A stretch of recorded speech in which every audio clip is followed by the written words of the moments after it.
Hi friends, welcome to Nisama's kitchen. Eid Mubarak to all. இன்றைக்கி நம்மளோட Eid ப்ரேயருக்காக morning வெள்ளனே திடல் தொழுகைக்காக கிளம்பி தொழுகையெல்லாம் நிறைவேற்றிட்டு வந்தாச்சு. அடுத்ததாக பார்த்திங்கன்னா மார்னிங் பிரேக்ஃபாஸ்ட்டுக்கு சேமியா, தேங்காய் பால், நெய்யில் வறுத்த முந்திரி, திராட்சை, அதுக்கடுத்து கொஞ்சமாக வாழைப்பழ பீசஸ் அப்படின்னு சொல்லிட்டு போட்டுட்டு நல்ல ஒரு ஸ்வீட்டான சூப்பரான பிரேக்ஃபாஸ்ட் மார்னிங் சாப்பிட்டாச்சு. மார்னிங் பிரேக்ஃபாஸ்ட்டு சாப்பிட்டதுக்கப்புறம் நம்மளோட குர்பானி அறுத்தாச்சு.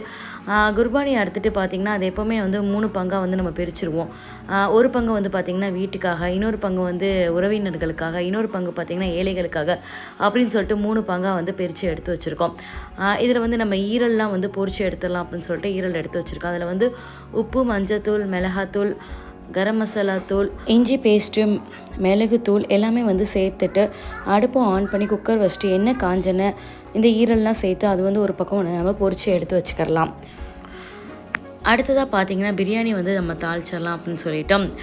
இந்த சைடு பார்த்து பிரியாணி நம்மளுக்கு ரெடி ஆகிட்டுருக்கு. அதில் நல்லா எண்ணெய் ஊற்றிட்டு நம்மளுக்கு தேவையான மசாலாஸ் எல்லாமே ஆட் பண்ணிவிட்டு ஒரு பக்கம் நல்லா பிரியாணி ரெடி ஆகிட்டுருக்குற இன்னொரு சைடு பார்த்திங்கன்னா தால்ச்சா, ரைத்தா அண்ட் எக்கு எல்லாமே சூப்பராக ரெடி ஆயிடுச்சு.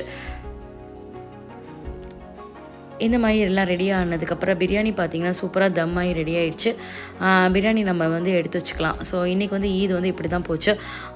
ஈத் சாப்பாடு எல்லாமே நல்லபடியாக சாப்பிட்டதுக்கப்புறம் கொஞ்சமாக ஈவினிங் ஈத் ஃபோட்டோஸ் எடுத்தாச்சு.